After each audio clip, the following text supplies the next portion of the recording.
We'll go ahead and get started. So, just as a real quick introduction, my name is Monique Harps. I'm a real estate agent out in Norfolk, Virginia. I'm in the military, so right now I'm traveling with the Air Force in San Antonio, and I can't wait to get home in January. I've been with 7L. I've been doing probably March will be a full like 2 years, I'll say, like implementation. Um, and then I've been a CRT for a year. In 2 weeks, it'll be a year. I love 7L. I committed to building my business with 7L, which, on some level, maybe some people might think it was slower because I wasn't like pounding the pavement with phone calls and stuff like that, like some of my friends did. But it works for me. I like it. It's fun. And whereas when I was cold calling on a team, I was just very like drained from just the activity that we did. And it just didn't seem rewarding and fulfilling. So that's kind of like my background. Oh, I'm a C on the disc. I'm an SC, which will become very apparent. And I decided to do these brainstorm workshops because oftentimes we watch a wow, a podcast, we go to a conference and we get all this information and we're in a room and we have so many questions that could go so much deeper into so many things, but there really wasn't an opportunity to go deeper. So I thought like, well, why don't we just host like groups of people to talk about like different strategies or different ideas. And that's how it came to be. And so we are here. So for the most part, everyone except for Kendra is an agent, but Kendra is a loan officer. So she's in the world. If somebody popped on that I didn't realize that is not in real estate, let us know. So we're going to talk about annual planning. We all struggle with it, and just fitting 7L into our business. I'm not going to get deep into time blocking or anything like that, but I want to give like ideas to help get things into our schedule. Okay, so I've only been in the real estate business for 3 years. I know we have some newer agents? Do we have some experienced agents that probably have already set in like things that they do and want to integrate 7L? Everybody's new? No, I no, think I've been in it about 23 years. Oh, you probably got some good advice for us. I don't. I also have a lot gray hair. Carrie, you were going to say something too? I've been full time for about 10 years ish, somewhere in there. Okay. So I have a few things in place. I don't know that it's all super, buttoned down. I don't have Yeah, but you've been on the roller coaster for a while. So you've had 10 January 1st, yeah, basically. pretty much. Okay, great. So if you have something like a recommendation in terms of planning, please share it because somebody with the same disc as you will pick up on that. Whereas if their disc is different than mine might not resonate with them. So be sure to share that. So first thing I want to share is I was like, how do we put 7L into our business, right? And from a high level perspective without feeling like we are building the plane while we're flying it. And so I thought, well, let's look at the whole 12 months uh, uh, and start with the pyramid, right? So if you're currently doing anything, is anybody doing advertising? Maybe if you have billboards or buying leads or anything like that. Nobody? Okay. I run Instagram ads. Okay. I have one AdWorks campaign running.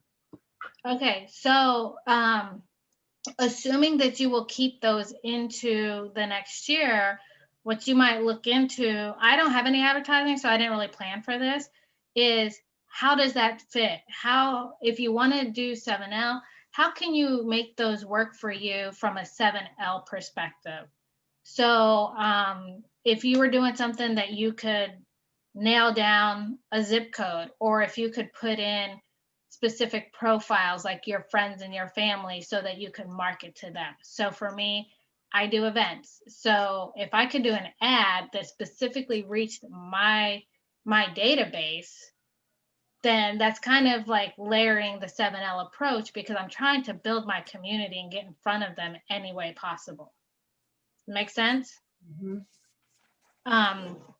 Okay, how about direct mail? And we're going to call direct mail anything that you do that that you send out. So if you send out a calendar, anything that's not a handwritten note, if you send out a calendar just listed, just sold, that kind of stuff. Is anybody doing that or plan to do that in 2021? Yes. Perfect.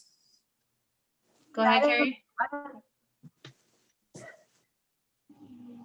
Go ahead, Carrie. I don't do specifically that, but I do like a lifestyle magazine that goes out to Okay. my past clients and my best referral partners, and that goes Okay. out quarterly. Okay, perfect example. I'm going to ask a couple of you guys as well. So for that, so Carrie would put in her calendar, in like her 12 months, is that she has a quarterly calendar that falls into the direct mail category. You know, now I don't know what you do to prepare for that. You know, if you have to provide any type of photos, images, or content, or if it's like a set it and forget it once you have like your information on it. But then that would help her say, okay, well, every, 3 times a year, I have to have 2 hours on my calendar to prepare for this. And that's where you start to kind of get into the time blocking, but now you know what to time block. And at that point, you're in the direct mail zone. Julie, you said you're mailing something as well, correct? Yes, we're sending out a yearly a calendar, though just once a year. The little recipe calendar is only about yay big. Okay. But we send that. Okay. Yeah. So let's talk about calendars. Calendars can be sent a couple times a year at the school year and then right before the new year, right? Mhm. So now Julie knows, okay, this goes on my calendar in the direct mail zone. I want to, I have to get them ordered. I don't know if you do any customization of it. So if you do, you have to get that on the calendar as well. Right. Mary Ellen, did you say that you did something?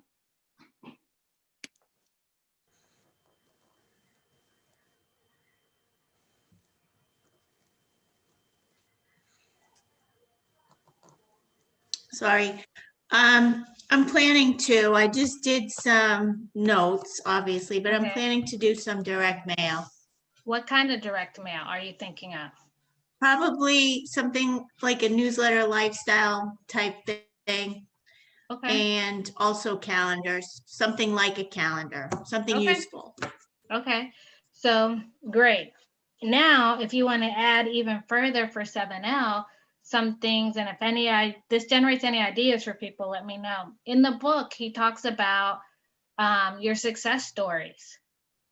So you could do a postcard that gets mailed out, and we're calling it direct mail because you're not handwriting it. It could be in a newsletter. I don't know if your magazines are customized, that you could add like a page in there, type of thing. It could just be a flyer. It can be a letter. I know I had a friend, she became an agent, but she bought her house 12 years prior. Her lender mailed her a little like anecdotal story every month for 12 years. So when she became an agent, she was like, I must use him. But that's all he did, So not exactly 7L. Go ahead, Carrie. Was it a handwritten, like a letter No, thing? it was just technically like black and white. The color of the paper changed. So it might be like the yellow, the light blue, the pink. So it changed. But it would just be like one time she showed me, it said something about springtime and spring cleaning, but not to just clean your house, but you want to look at the people you hang around in your life. And is there activities, you know, you need to spring clean? And it wasn't long at all. It wasn't even a full page. And then it says, your mortgage lender for life. Skip. That's it. So while that's not 100% in the seven, and it's below the influential zone. The thing is like all of these things work together. And if you're going to work in that space, why not, you know, set yourself apart or do something that you enjoy? So another thing, I would like to farm my neighborhood, and I do events, right? I do a milkshake event. I could put together I have 4 events a year. So I could put together a postcard and direct mail it out. It's no different. The cost is the same as mailing out just listed or just sold, right? Mhm. Or something else that's a little bit more generic.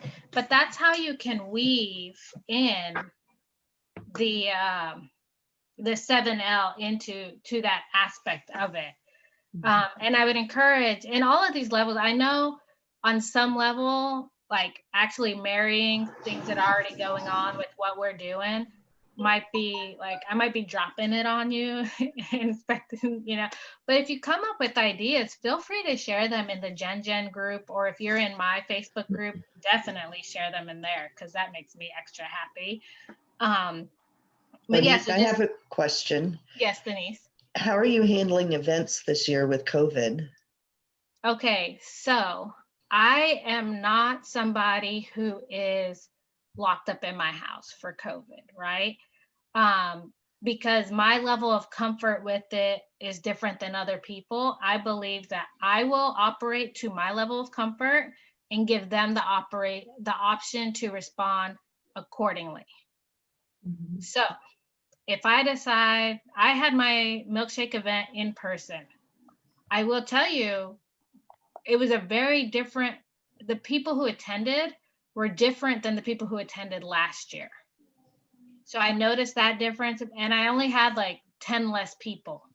So I had like 36 as opposed to like 50 last year. But they have the option to not attend. And I respect it. And I'm not like, I can't believe you're not attending. So I did that. But I also have virtual events that I'm looking to. Trivia Day, like online trivia, bingo. March Madness is one. And I'll speak to that and when I get into events, I'll mention that one. What else? Maybe those were the only 3 virtual. There might have been one more. I'm not 100% sure.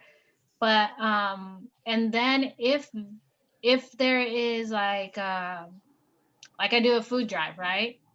I give them the option to participate virtually, or they can drop and go. Oh, it's a pie event. So someone could come and pick up their pie and leave. They don't even have to get out the car if they're that concerned, and we will accommodate it, kind of thing. Right. We're doing that, the pie. And if they don't come to pick it up, I'm just going to go ahead and deliver it at their door. Yeah, I'm in Texas. I won't be dropping off any pies. Either you come and get it or you don't. But yeah, so things like that, just to accommodate it. But operate at your level of comfort and then let people choose, you know, to decide like, oh, okay. Like if I don't have anything that's like in a building. Everything can be done like outside in the parking lot or something like that. So it's not like there's going to be 100 people anywhere. So yeah, so that's like on the direct mail. Like think about if you want to do direct mail, then I would recommend just figuring out how you can make it just a little bit more personal. You know, if you're doing, let's say you're doing an open house and you normally like target the areas. we'll send it to them like that looks more like an invitation and less like an advertisement. And say, hey, come see me at the open house kind of thing. Greta, you raised your hand. Yes. So I haven't been doing direct mail, but I am starting to farm, and by starting I mean beginning stages. And part of that I do something similar to Mary Ellen. She does through Park Bench, but I do videos online, like we call it Discover Your Own Backyard, like community spotlight series.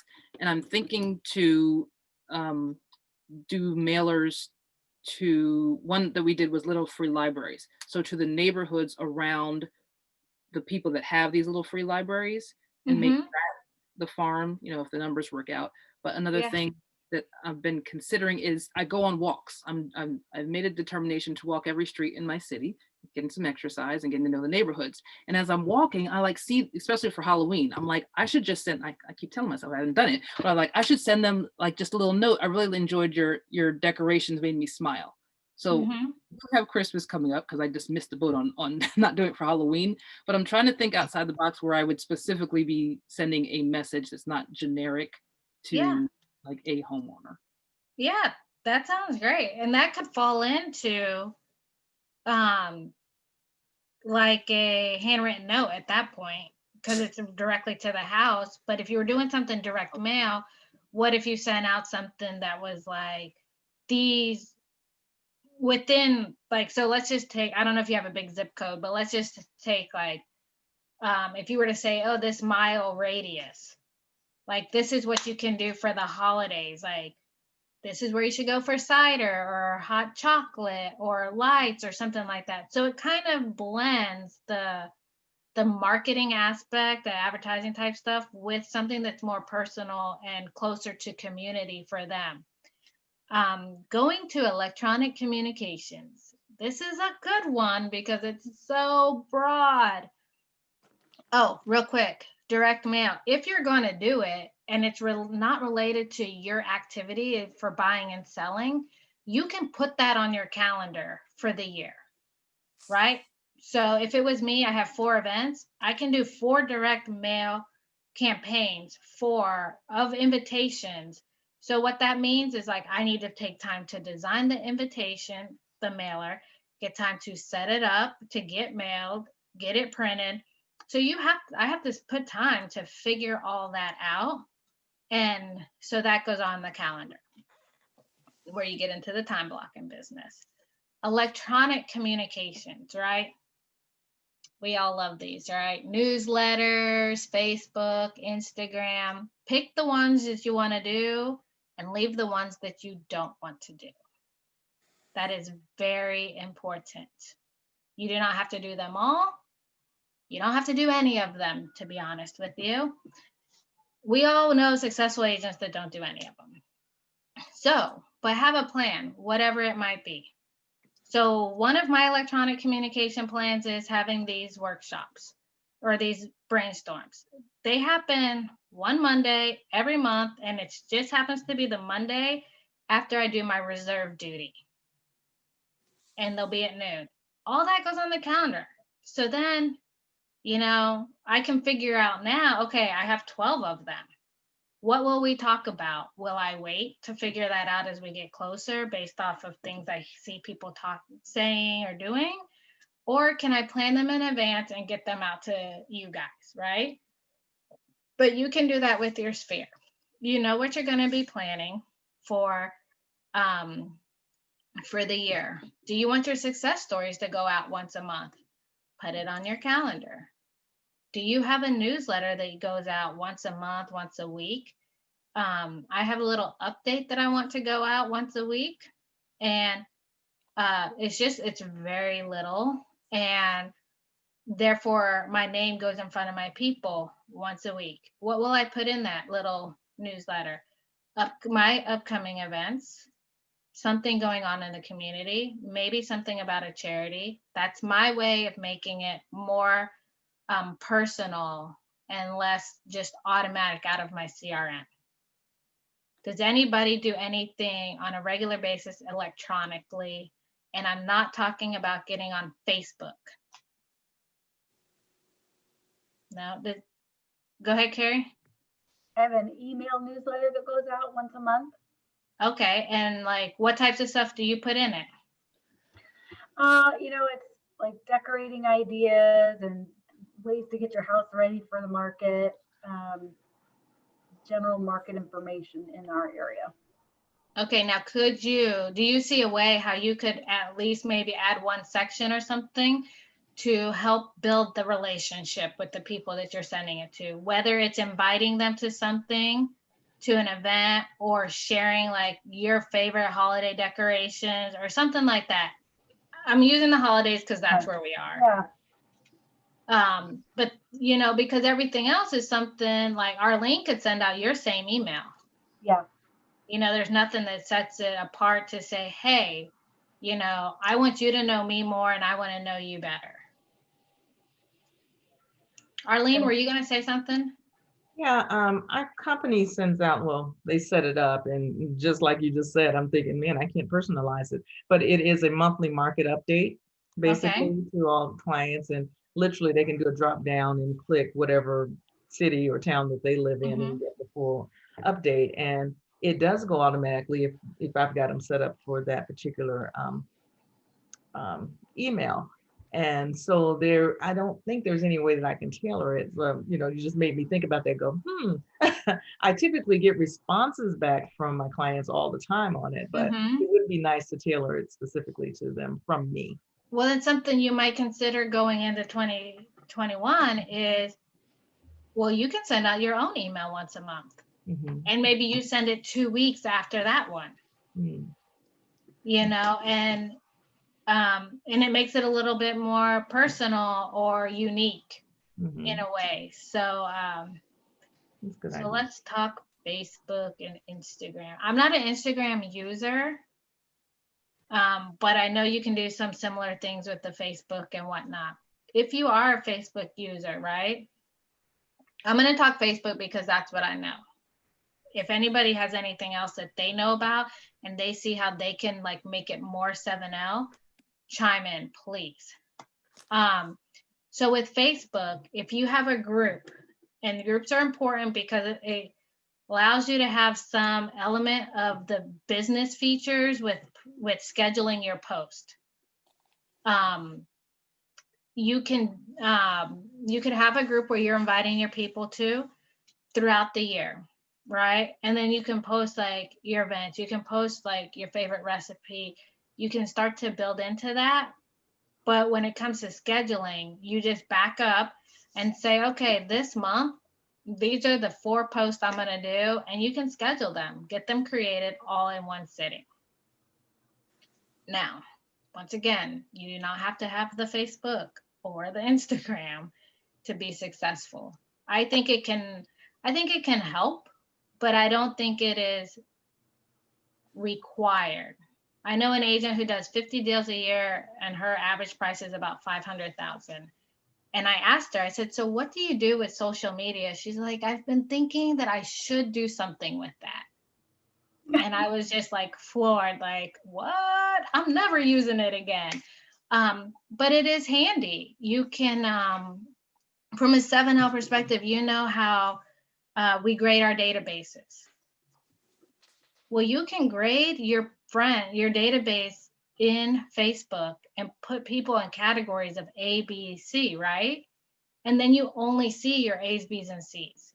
You're still connected to your D's. They can see stuff, but now you're seeing the feed, right? So those are just some things that you can do as far as from the planning perspective.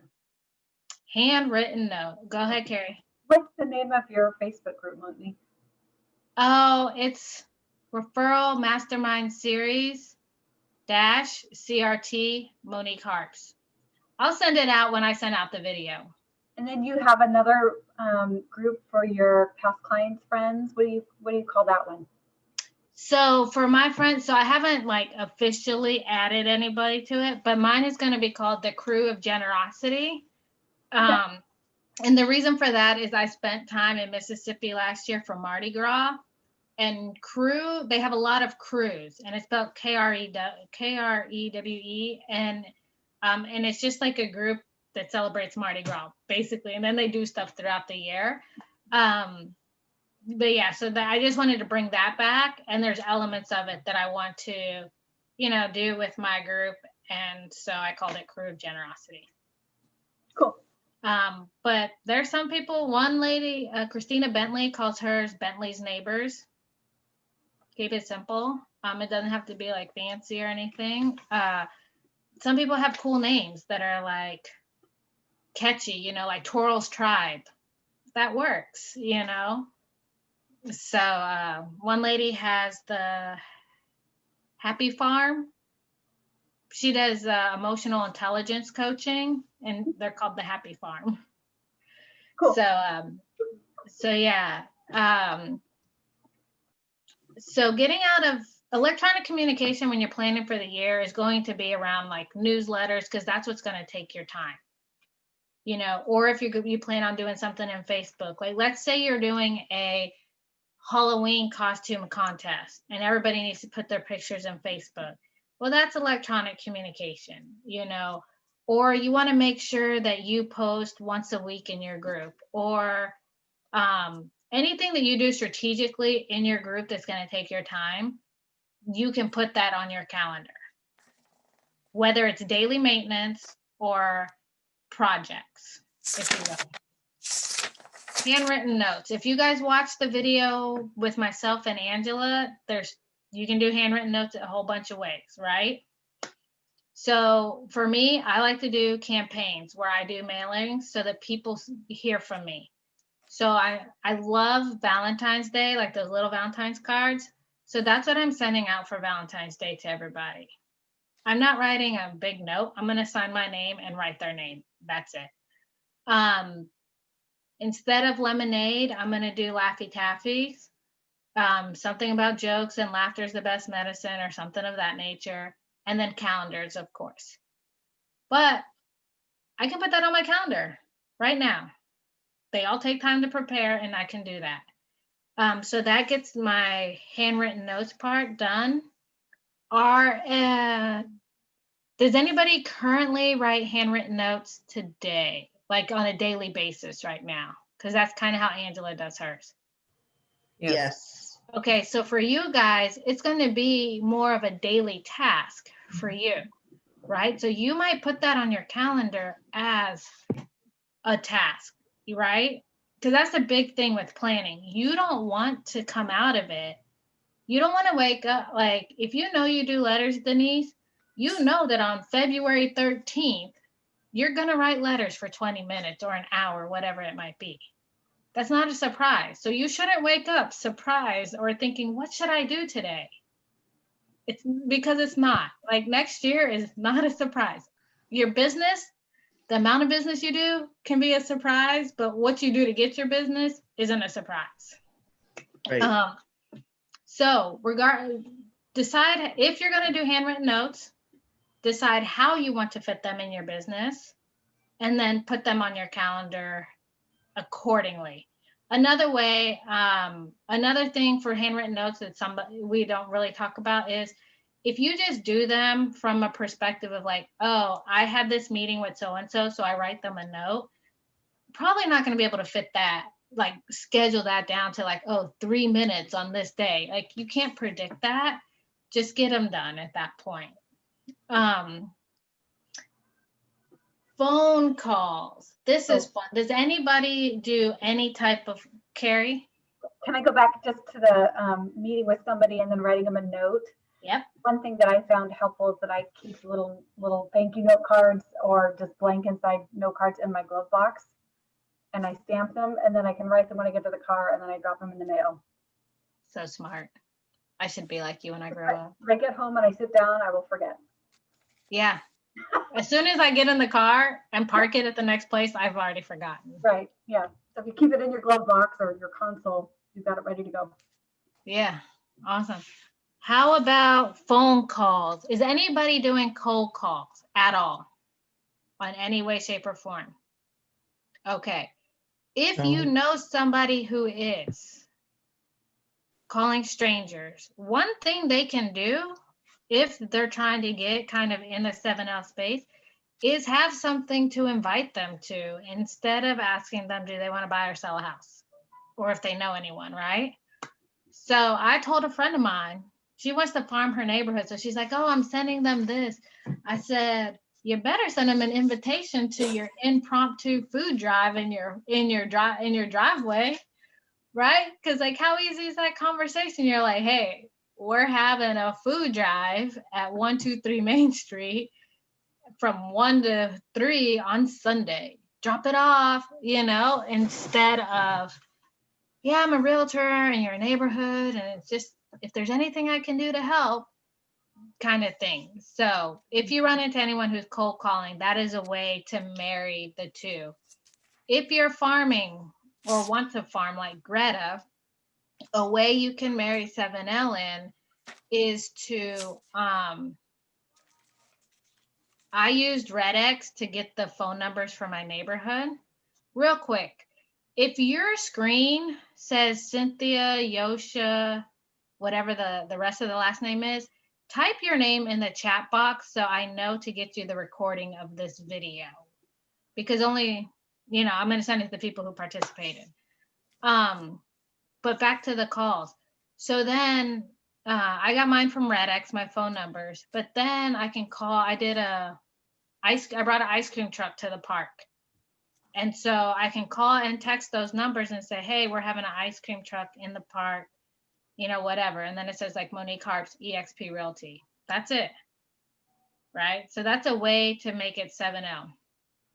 Now, 7L phone calls are going to be first and 10, which are more like your to-dos.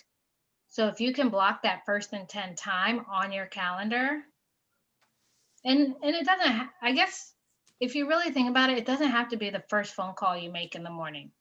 Just as long as you have time to make those follow-up calls, be it a client, a lender, an agent, if you're a lender, repair, contract, whatever it is that you need to get done. You need to make a doctor's appointment, get those done in your first and 10. Then the hour of power. Is anybody doing their hour of power? Oh, we got to do those. Okay.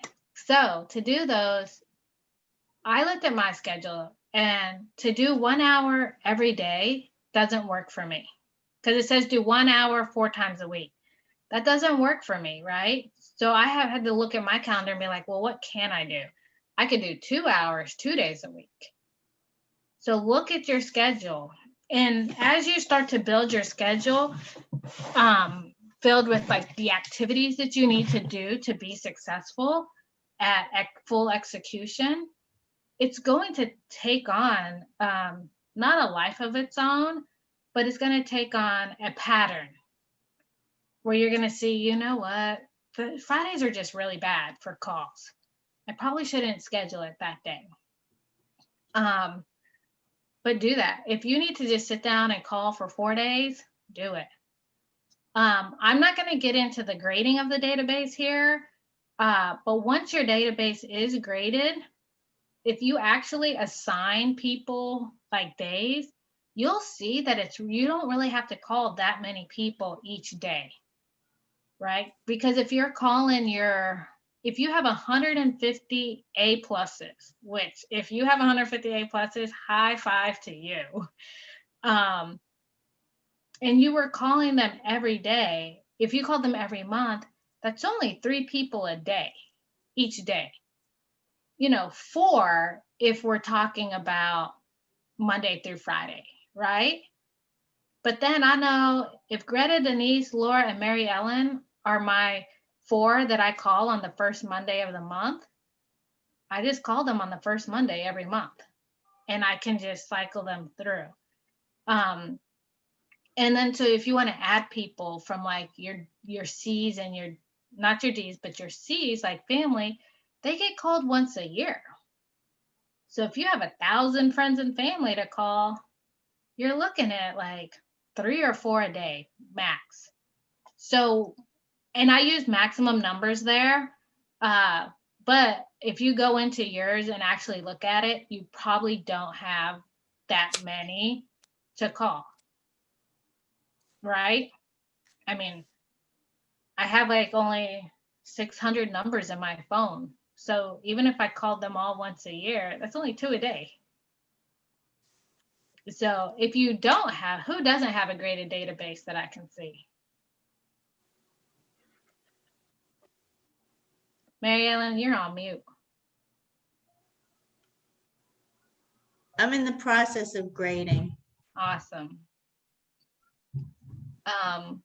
Yeah, and so if you're in the process or you don't feel like grading, I'm not going to judge you for it. What you can do is just say, hey, I'm just going to call alphabetically until people weed themselves out, basically. So if you got, you're not going to, you don't have to call everybody every month, but you're like, I'm going to call 3 people a day alphabetically until I get through my list. You'll get through your list. So just put it on your calendar as you see fit from a scheduling perspective. Does it make sense? And then we have events and one-on-one. Events. You have an idea of what your events are or what you would like to do. Put them on the calendar. You're not sure what day? Pick a day. Any day. You like ice cream? There's a whole month for National Ice Cream Month. Pick one of those days.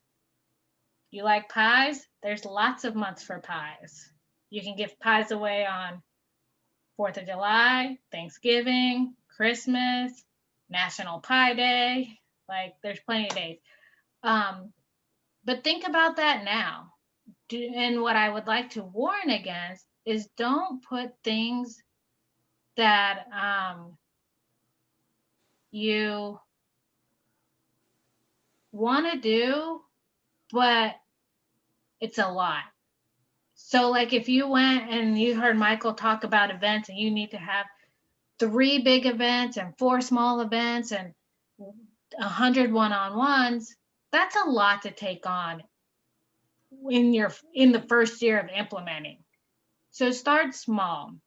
If you just want to do the big, that's where I am. I have 4 big events, 4 all YAP events. I don't have the littler events, and I don't do 100 one-on-ones. And so do what works for you, but put on your calendar what is what you feel is reasonable for the demand of your time. Make sense?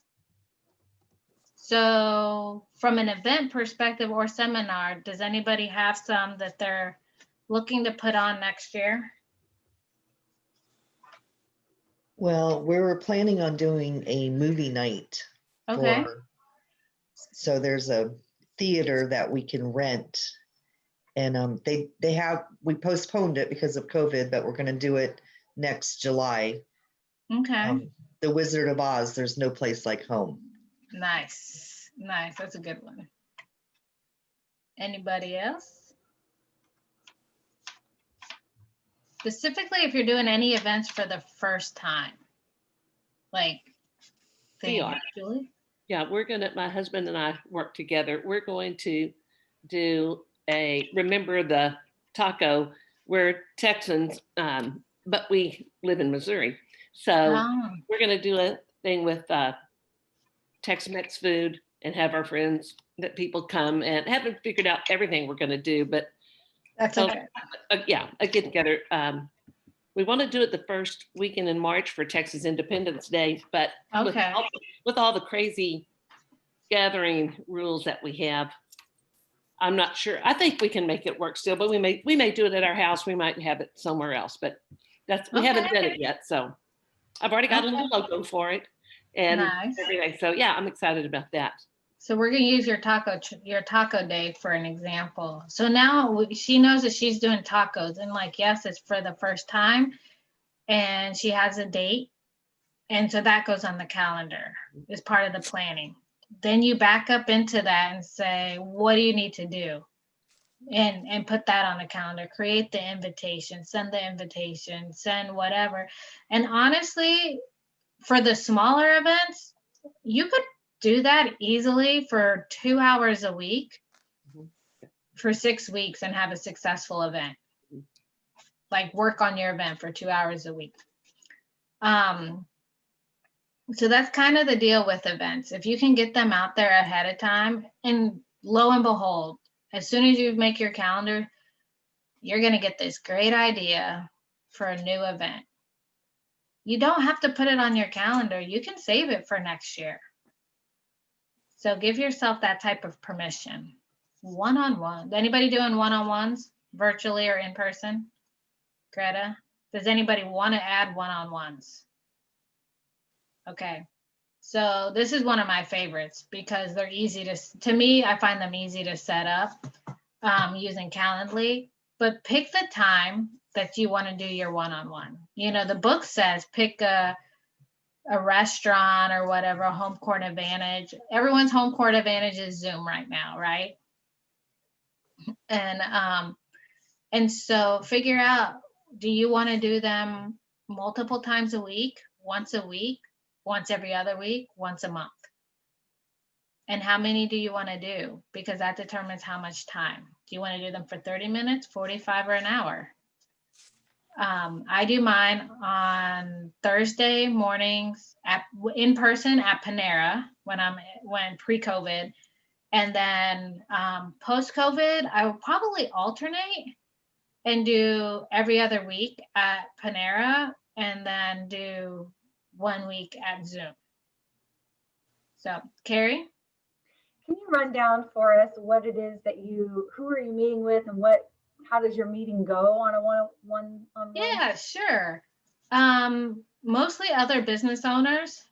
You know, I'm in a pretty big networking group in my area. I sent an email to every single person letting them know, you know, I've been in this group for a while. I haven't had a chance to meet you to learn about your business. Would you like to grab coffee or a drink of your choice? You know, I sent that, and then the ones who responded to me, I would say, they're like, yeah, that'd be great. Then I would propose a date and time. And if that didn't work for them, there was a Calendly link that let them pick the time that fit their schedule, right? So that's how I set it up. But pretty much anyone, I'll be like, do you want to have a one-on-one? Do you want to meet one-on-one? And then so when they get there, depending on personality, to be honest with you, is how it goes. Some of them, it's just a conversation, and I know everything about their kids, their mother, their dog, their cousin, who doesn't even live in the state, but I feel like I know them. And then I always ask like what I can do to help them.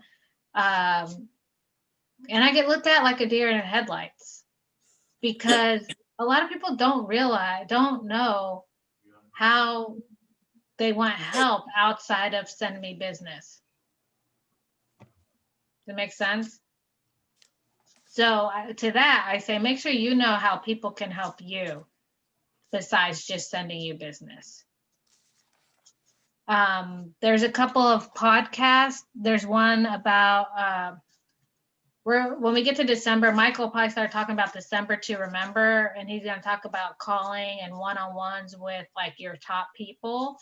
And there's like list of questions you can include. But I will tell you, once they get, very few are awkward. The awkward ones are with awkward people, right? And so they just have a personality that is just so opposite of you. And that's what makes it that way. Yeah. So, but put that on your calendar. So once you've gone through and looked at this pyramid to see like, how does this fit in my business? And it is 100% okay to say that something doesn't fit in your business. Okay. Everybody got that? Now, because we always say no to something. When we say yes to one thing, we say no to something else. So if you're just like, I just don't have time to be doing all these handwritten notes, then hey, you're not doing handwritten notes, and you're also not getting any benefit. Any of the benefit you would have gotten from those notes, you're just not going to get it. And as long as you're okay with that, plan as you see fit. So from a high level at this point, when you look at your calendar, if you had put your calendar in Google or whatever and said, hey, Monique, this is my calendar for the year, my strategy for 7L for the year would be, I'd expect to see, assuming you did all but advertising, I'd be like, okay, I'd see a day a regularly occurring time slot for one-on-ones. I'd see your events. And not only would I see your events, but I would see time on your schedule to work on your events. And let's say you have extra time. Use that time to either start working on the next event or start putting things in place to make the next year's event better. Like you're like, oh, I would do that different or whatever, or I'd like to have this. So if your pie day is nothing but a table with pies on it this year, 100% okay. Next year, you want streamers, write it down. You see what I'm saying? So that by the time you get to year 5, you're a well-oiled machine with lots of razzle dazzle. Make sense? Then I should see stuff. I should see your call time. Whether you call it hour of power or whatever, just call time. We should see that. And this is very high level. So at this point, you might not know who you're calling in that time. You just have it blocked for those people. Your handwritten notes. If you're writing notes every day, that should be I should be able to see that on your calendar. If you're doing something like me where you do campaigns 3 times a year, I would expect to see like mail these out on this day, which means that assuming I'm writing them, if I think it took me 3 weeks, I should probably start 4 weeks in advance just in case some days get missed. And I'm going to write every day for an hour until I get them done. I would expect to see that on your calendar. Your electronic communications. I expect to see that on your calendar. And Arlene said that she has one that goes out for her company at once a month. I would expect to see that on her calendar, as like maybe a task or something.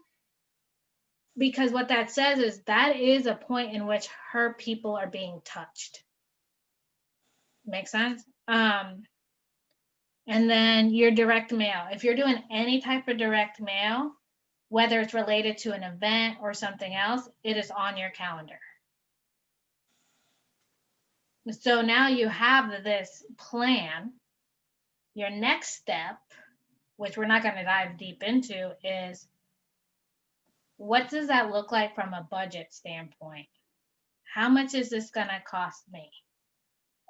If you're looking at getting sponsors for events or for newsletters or something like that, who will that be?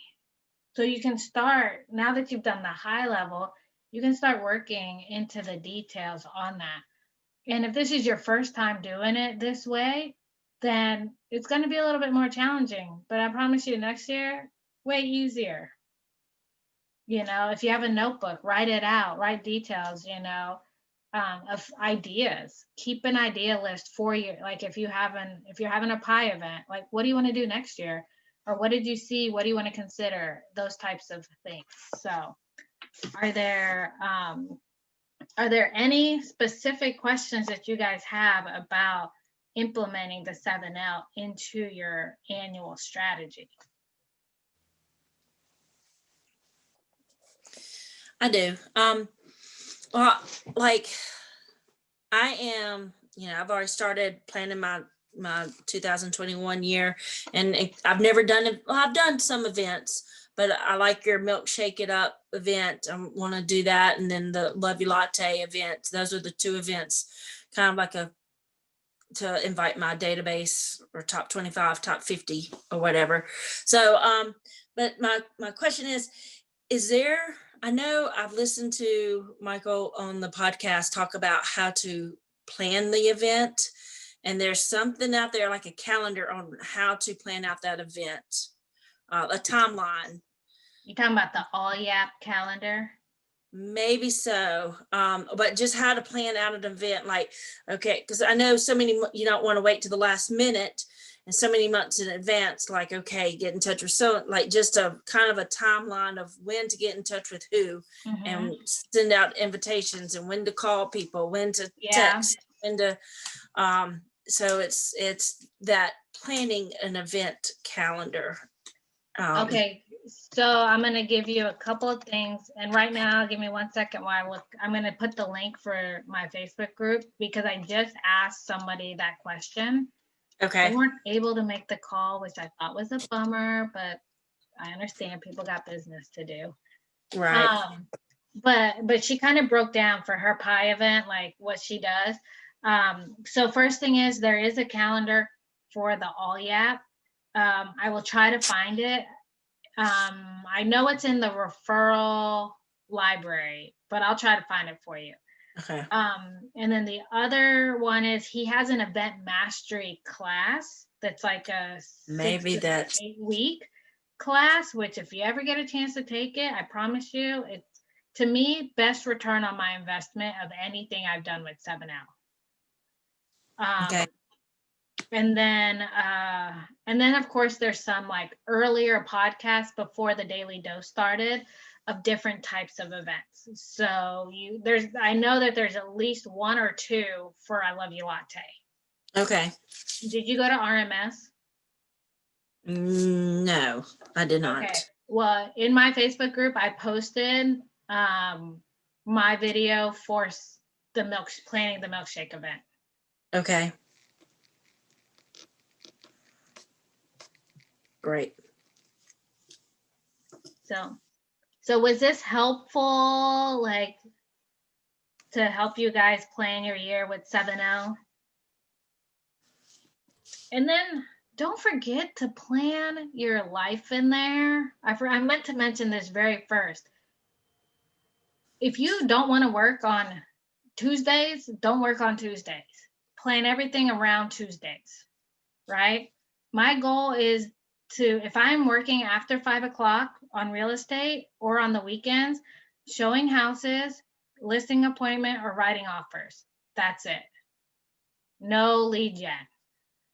So my events, there's one event, and that's Cookies and Cocoa with Santa on the weekend. And that's only because parents might want their kids to look nice. Otherwise, my events are all on Tuesdays from 5:30 to 7:30. And the reason for that is it's convenient for my schedule. You know, I have things that are like every other Wednesday of the month or something like that. So now I don't have to miss something or try to do both, stretch myself too thin, because I know if I'm going to have an event, it's going to be on a Tuesday from 5:30 to 7:30. You can do that. You're in control of your schedule when it comes to that.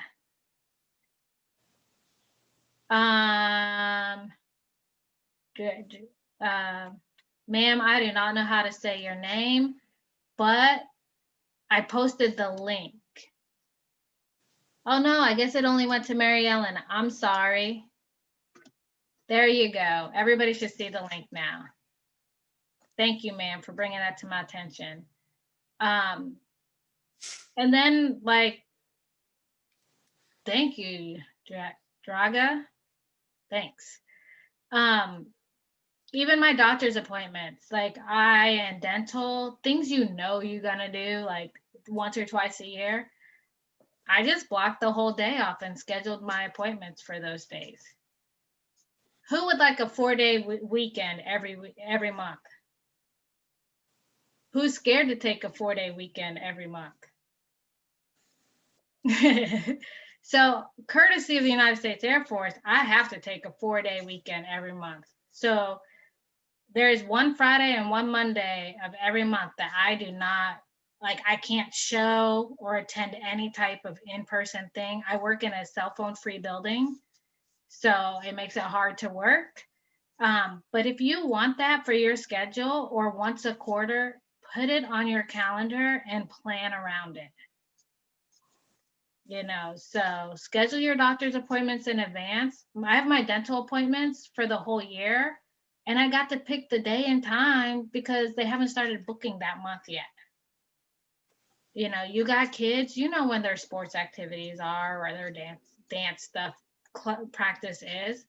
If you want to be there, put it on the schedule, and then schedule your business around it. And on the note about kids, if you can incorporate your business with your kids, do it. Like I did an event with a guy who did not invite his daughter's gymnastics team or classroom to a gingerbread house building event. He could have grown his fear by that much more, and he didn't. So keep all that in mind. You guys are, if you don't have any more questions, we're good for the day, and feel free to reach out anytime. You guys have my email. You have my email, so you have my phone number. You have my Facebook group, my Facebook name. I'm here to help. And if you think about it, if there's a topic that you would love to go deeper into, let me know, and I'll make it one of the monthly brainstorming things. Sound good? Sounds good. Thank you so much. All right. Keep me posted on how your years go. Thank you, Monique. Thank you, Bye. Monique. Monique, should we time block this? Time block what? You The said noon on Monday. What is this? The second Monday of the month? I need to get, I will have to give you the dates because it's not always the second Monday. Okay. It's normally the first, it's the first, it's the Monday after the first full weekend in the month, unless there's a holiday. So yeah. Thank you. For schedule, Yeah, not the so I would have to give you, after the wave. After yeah, so I'll send it. I have everyone's email address, so I'll send it out once I have it for the year. Wonderful. Thank you. All right. Bye, you guys. Bye, thanks. You're welcome.